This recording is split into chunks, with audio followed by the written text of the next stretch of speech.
Good afternoon. आज का जो हमारा विषय है वो नीति निर्देशक तत्व है।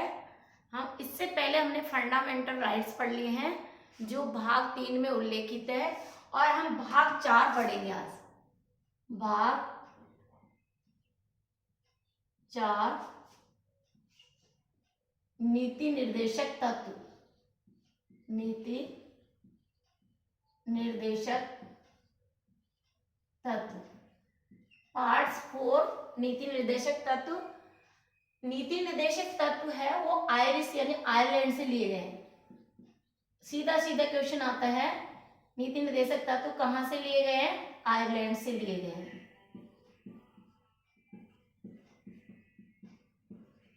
नीति निर्देशक तत्व कहां से लिए गए हैं? आयरलैंड से लिए गए।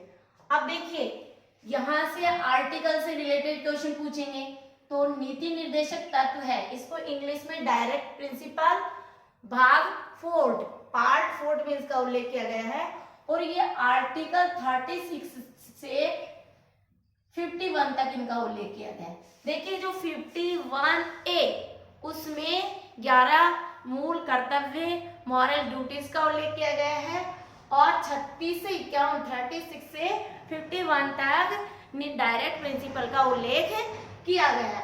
और ऑल देखिए, हमारे जो कोई से भी आप कंपटीशन फाइट करेंगे तो ऑल मोस्टली हर कंपटीशन में जो 5 टाइटल है, एक तो fundamental rights, fundamental duties, direct principle, preamble, और उनका जो फ्रंट है मंत्रिमंडल, वहां से तो और कंपटीशन में आके क्वेश्चन आते हैं। जब संविधान का निर्माण हुआ था तो उसका फर्स्ट फ्रंट है, वहां से क्वेश्चन आते हैं।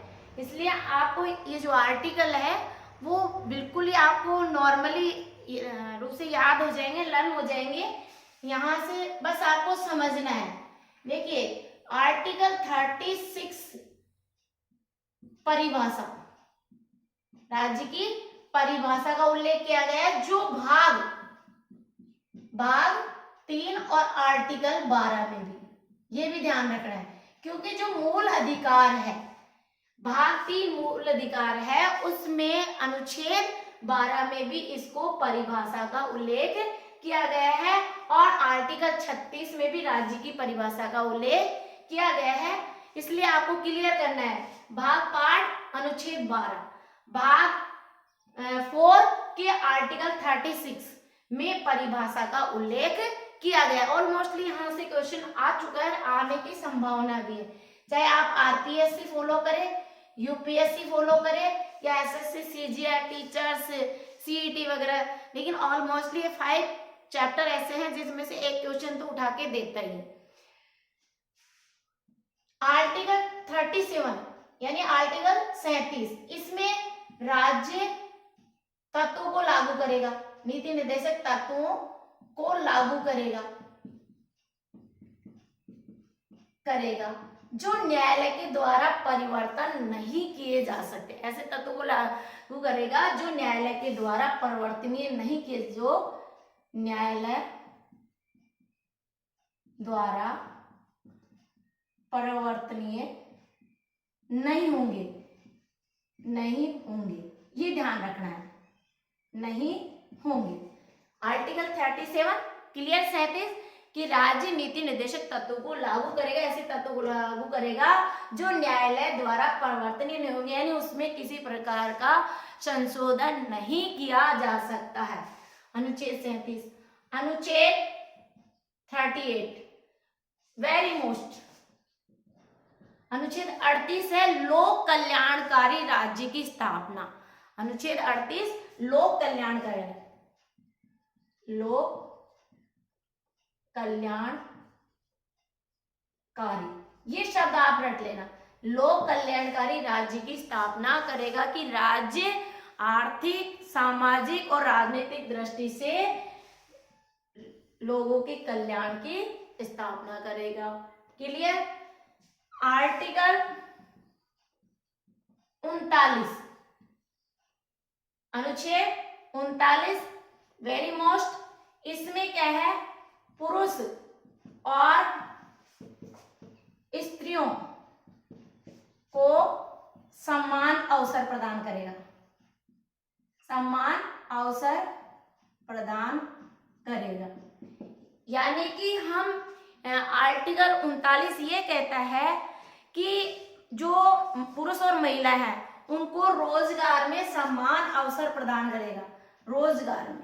ये या आप आर्टिकल 39 को रोजगार से जोड़ लें, स्त्री पुरुष दोनों को समान रूप से रोजगार प्रदान करेगा। राज्य 39 में उल्लेख किया गया है, अनुच्छेद 39 में उल्लेख किया गया है।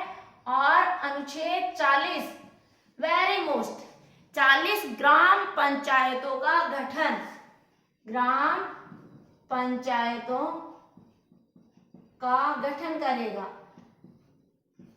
राज्य ग्राम पंचायतों का गठन करेगा। आर्टिकल 40 और हम उसमें पढ़ेंगे 73वां और 74वां संविधान संशोधन, क्योंकि 73वां और 74वां संविधान संशोधन पंचायत और नगर पालिका से अलग से टाइटल डाल दूंगी, अलग से टॉपिक, क्योंकि आप जब मेंस में थ्योरी में भी लिखेंगे तो इस तरह से आप लर्न करें ताकि आपका जो मेंस है अच्छे स्कोरिंग के साथ क्लियर हो, इंटरव्यू के लिए आप सेफ हो अच्छी रैंक के लिए।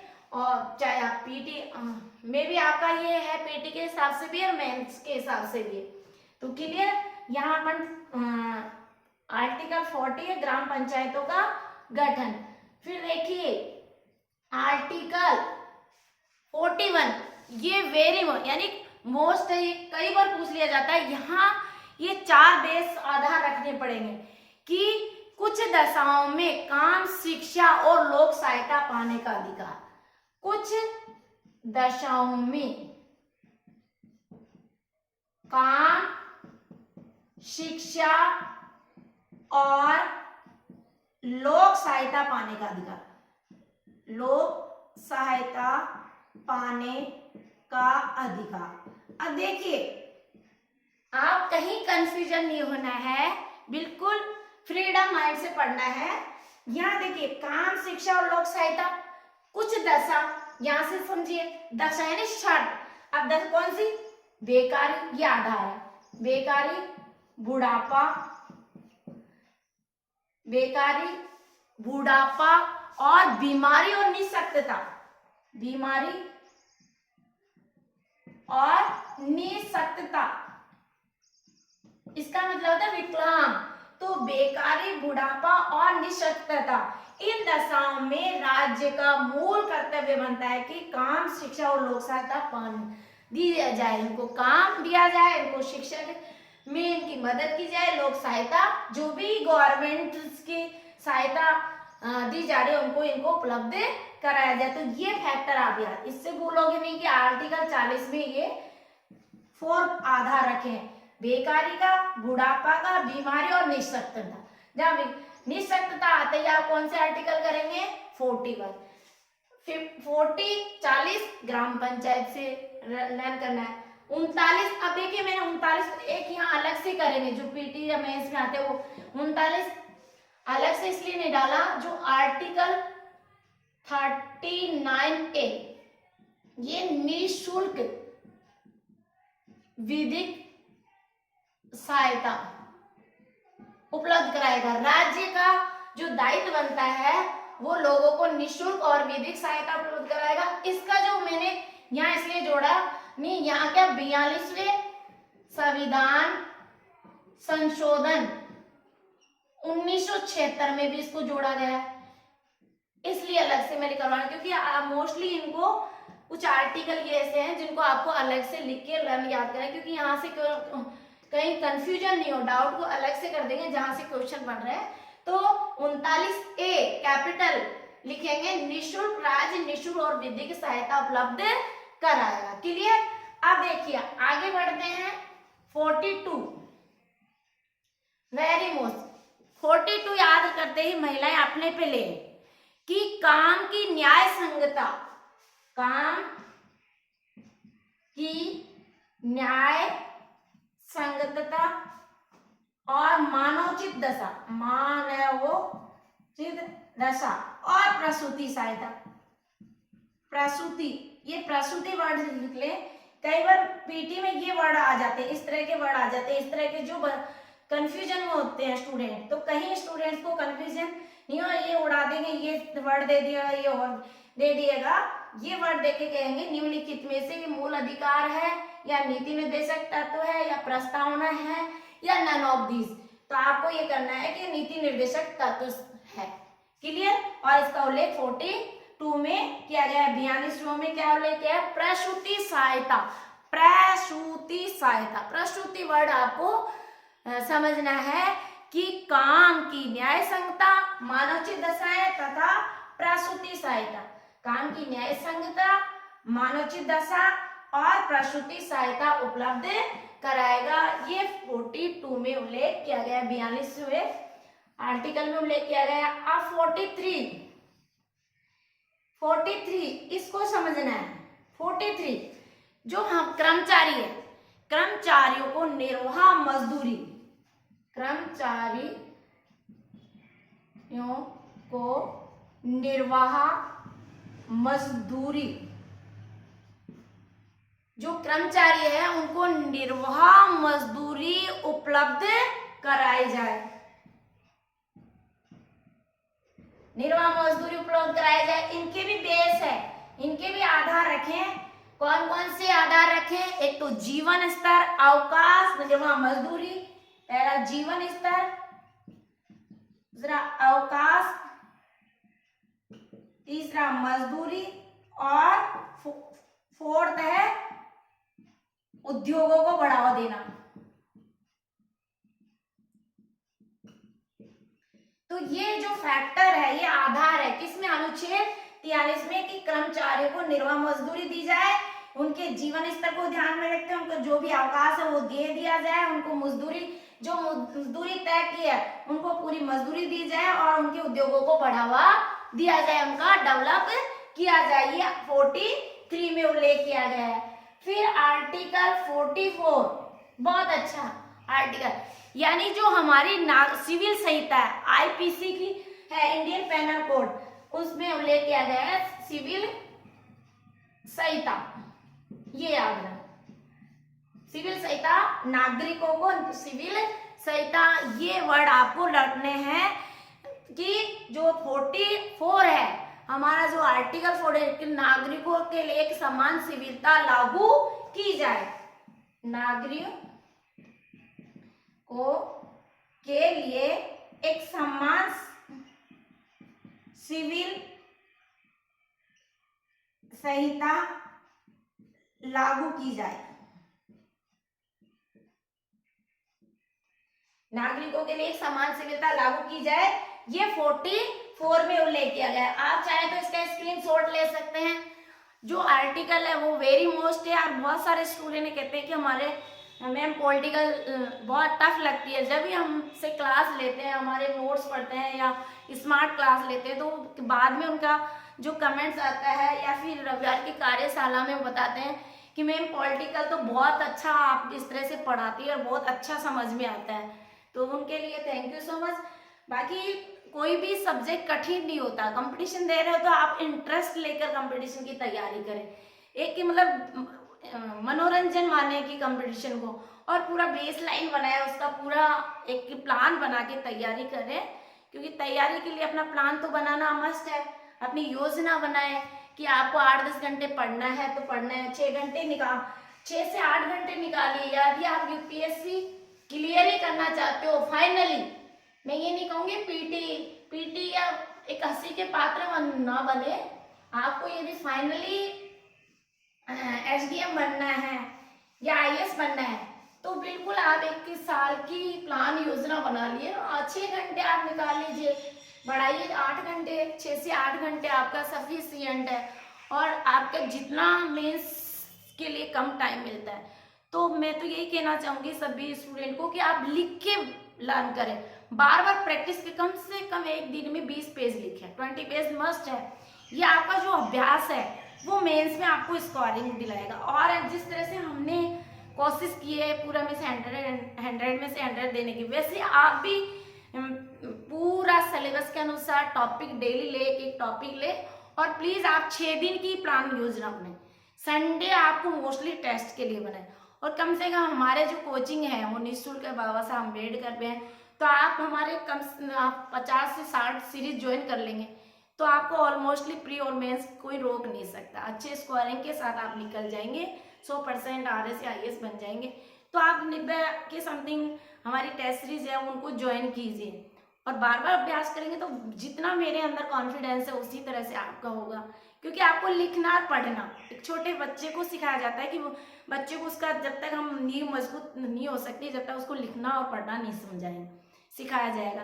ठीक उसी प्रकार आपको भी UPSC क्लियर करनी है या RPSC क्लियर करनी है तो आपको PT सफिशियंट नहीं है, मेंस का भी स्कोरिंग करना है और वहाँ पे आपको बोलना भी पड़ेगा।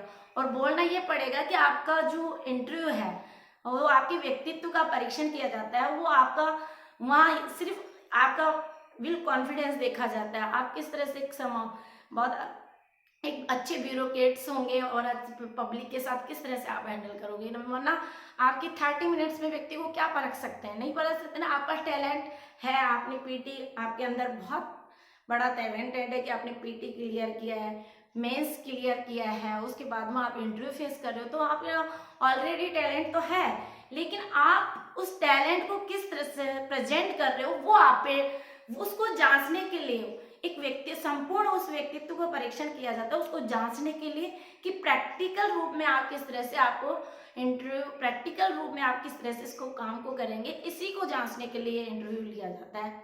तो इसीलिए इनमें 3 प्लान बनाया, PT, मेंस और इंटरव्यू। तो आई होप आप मुझे सुन पा रहे हैं, जिनके भी पास मेरे ये वीडियो जाता है, मेरा जो लेसन डालती हूँ वो आपकी मदद के लिए, तो और भी स्टूडेंट को शेयर करें ताकि और भी आपके भाई बहन लाभान्वित हो सकेंगे। और जो भी प्रॉब्लम आए आप GS का पेपर की तो मेरी श्योर है, गारंटी है कि आपका GS कंपटीशन में उसका तो आप चाहे करंट का ले लो GS का तो, और पॉलिटिकल और इंग्लिश ये 2 सब्जेक्ट मेरे कमांड से GS पेपर में आपको क्लियर करवा सकती हूँ। तो वो निःशुल्क है, आप रविवार की कार्यशाला ले सकते हैं। मैं डॉक्टर सरला 9828861404 मेरे नंबर है। इसी बीच में हमारा आगे है आर्टिकल 44 पे पढ़ लिया था, अब आर्टिकल 45 इसको भी कहीं रटने की जरूरत नहीं है। 45 हमें ये कहता है कि आप जो जितना आपका 6 से 14 एजुकेशन 6 से 14 वर्ष के बालक बालिकाओं को निःशुल्क और अनिवार्य शिक्षा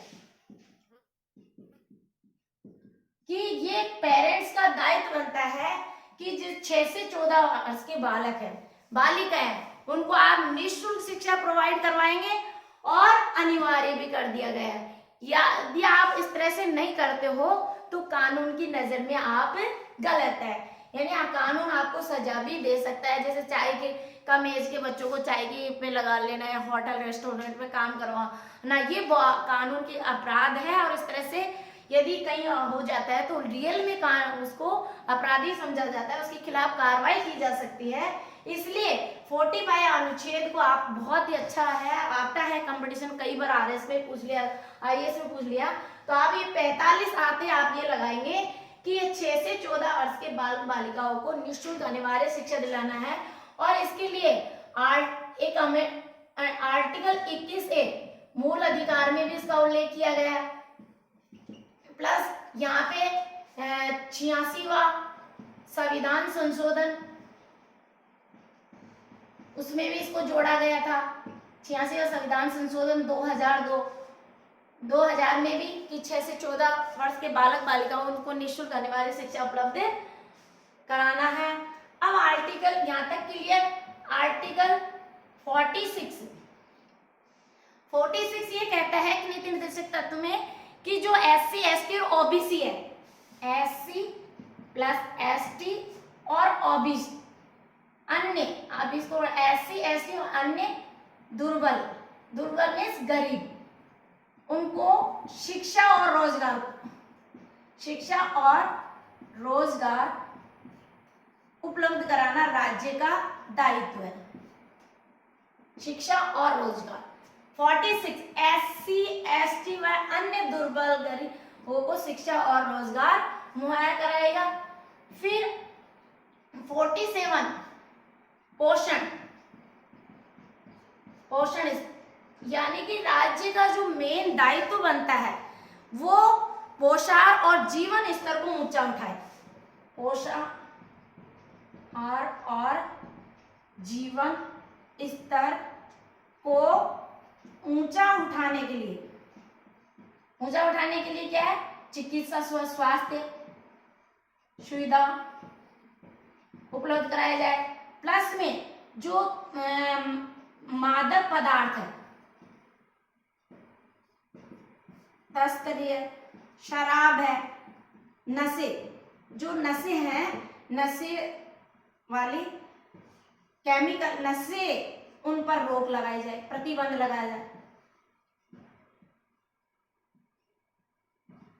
मादक पदार्थों पर क्या करना है, प्रतिबंध लगाना है। ये किस पे है, 47 में। और फिर देखिए 47 के बाद में 58 में हमको क्या करना है, कृषि और पशुपालन को बढ़ावा देना है,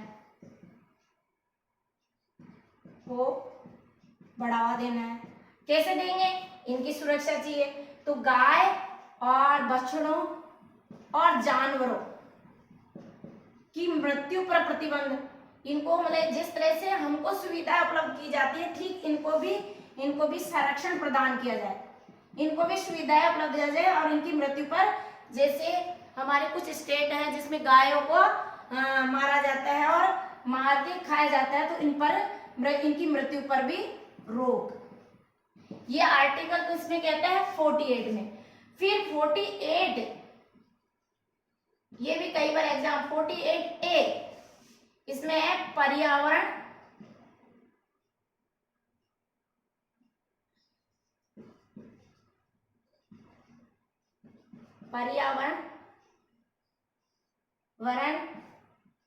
व वन्य जीव संरक्षण, यानी हमारे जो पर्यावरण है उसको सुरक्षित रखना है और वन्य जीवों को भी संरक्षण प्रदान करना है। ये 40A में उल्लेख किया गया है, इनको बढ़ावा देना है। नेक्स्ट आता है आर्टिकल 49, जितने भी हमारे राष्ट्रीय स्मारक है, राष्ट्रीय स्मारक, उनको संरक्षण प्रदान करना है। संरक्षण माना सुरक्षित रखना है। जितनी भी हमारी धरोहर है, राष्ट्रीय धरोहर है, उनको सुरक्षा मुहैया कराना है, उनको सुरक्षा उपलब्ध कराना है। ये 49 में उल्लेख किया गया है। जितने भी राष्ट्रीय स्मारक में इनकी याद में बनाए गए हैं उनको संरक्षण प्रदान करना है, जितनी भी हमारी धरोहर उनको सुरक्षित रखना है। और आर्टिकल 50, अब देखिए 50 ये कहता है कि जब हमारे चारों दरवाजे बंद हो जाते हैं, यानी चारों दरवाजे बंद होता है, सरकार भी नहीं सुन रही है, हमारे साथ अपराध हो रहा है, न्याय नहीं मिल पा रहा है, कहीं पे भी भटकते हुए परेशान हो जाते हैं, तो हम सुप्रीम कोर्ट की शरण ले सकते हैं। और इसीलिए कहा गया कार्यपालिका को न्यायपालिका से पृथक रखा गया है। कार्यपालिका को न्यायपालिका से पृथक रखा गया है। यानी जो गरीब से गरीब व्यक्ति है, आम से आम आदमी व्यक्ति है और उसकी सरकार भी नहीं सुने, कोई भी नहीं सुने, कहीं पर भी न्याय नहीं मिल रहा है, तो वो न्यायपालिका की शरण ले सकता है, उसको अपना अधिकार जो राइट्स है वो प्राप्त कर सकता है, न्यायपालिका की शरण ले सकता है। इसलिए यूपीएससी आरपीएससी को इससे क्यों पृथक रखा गया, इसलिए कि किसी प्रकार की अप्रोच नहीं लगे। तो कार्यपालिका सेंट्रल में प्रधानमंत्री, स्टेट में मुख्यमंत्री, यानी जो हमारी सरकार है, कार्यपालिका सरकार, तो वहां कोई अप्रोच नहीं रखे, इसलिए कार्यपालिका और न्यायपालिका को बिल्कुल अलग रखा गया। और यह अलग रखा गया आर्टिकल 50 में। बहुत ही अच्छा आर्टिकल है, हमको न्याय कहीं पे भी न्याय नहीं मिलता है तो हमारा सुप्रीम कोर्ट बैठा है हमें न्याय दिलाने के लिए, ठीक है। और आर्टिकल 51 अंतरराष्ट्रीय शांति और अंतरराष्ट्रीय शांति और सहयोग की स्थापना करेगा।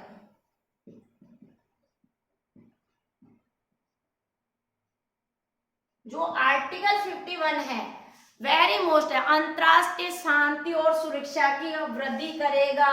यानी चाहे तो हम राष्ट्रों के साथ न्याय संगत और सम्मानपूर्ण संबंध बनाए रख सकते हैं, अदर राष्ट्रों से, एक दूसरे राष्ट्र से हमारे संबंध वो अच्छे बनाए रख सकते हैं। इसीलिए 51 में भारतीय विदेश नीति का भी उल्लेख किया गया है, भारतीय विदेश नीति का भी उल्लेख किया गया।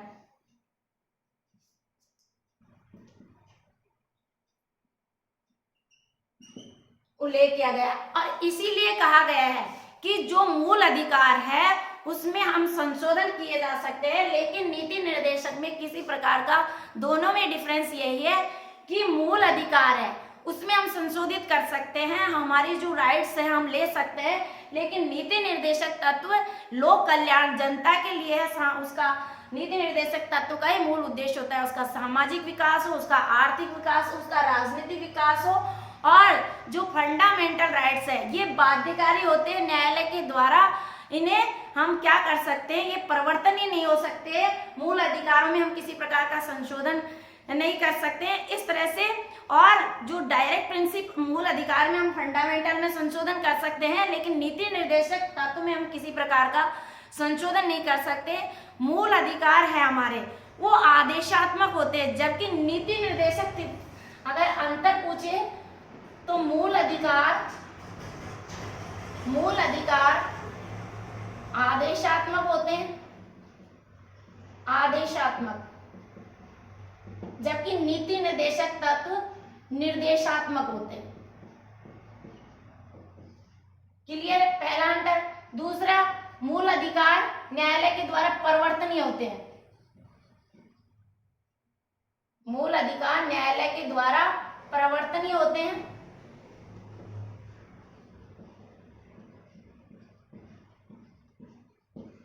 इन दोनों में अंतर है, मूल अधिकार न्यायालय के द्वारा परिवर्तनीय होते हैं, जबकि नीति निर्देशक तत्व परिवर्तनीय नहीं होते हैं, नहीं होते हैं। मूल अधिकार मुख्यतः मूल अधिकार होते हैं वो राजनीतिक होते हैं, जबकि नीति निर्देशक तत्व में बात करें हम सामाजिक और आर्थिक राजनीतिक तीनों तरीके से नीति निर्देशक तत्व व्यक्तित्व के विकास के लिए होते हैं और लीगली प्रोसीजर में होते हैं। फिर हम बात करें कि जो इनकी प्रकृति होती है, मूल अधिकार की प्रकृति, वो सकारात्मक और नकारात्मक, इसकी जो प्रकृति होती है वो सकारात्मक और नकारात्मक दोनों होती है, जबकि इसकी प्रकृति सकारात्मक ही होती है। ये ध्यान रखना। नीति निर्देशक की जो प्रकृति है, हम बात करें नीति निर्देशक प्रकृति है वो राजनीतिक होती है, ये ध्यान रखना है। नेक्स्ट, हम कई बार तो ऐसे क्वेश्चन पूछा जाता है कि मूल अधिकार है वो मूलतः राजनीतिक ही होते हैं, जबकि हमारे जो नीति निर्देशक होते हैं वो राजनीतिक भी होते हैं और आर्थिक भी होते हैं, क्योंकि उनका उद्देश्य लोक कल्याणकारी होता है और ये लागू किए जा सकते हैं, ये लागू नहीं किए जा सकते हैं। और इस तरह से आपका जो अंतर है वहां से भी क्वेश्चन पूछा जा सकता है। और यदि क्वेश्चन पूछा जाए कि अंतर्राष्ट्रीय विवादों की मध्यस्थता का निपटारा कौन से अनुच्छेद, अंतर्राष्ट्रीय विवादों का जो निपटारा है, अंतर्राष्ट्रीय विवाद हो जाता है, अभी चल रहा है, तो अंतर्राष्ट्रीय विवादों का निपटारा करने के लिए आर्टिकल 51 का ही उल्लेख करेंगे। तो अगला जो हमारा टॉपिक होगा वो भाग 4 और फंडामेंटल ड्यूटीज, मूल कर्तव्य के बारे में पढ़ेंगे। तो ये पीटी और मैथ्स के हिसाब से हैं। Thank you so much.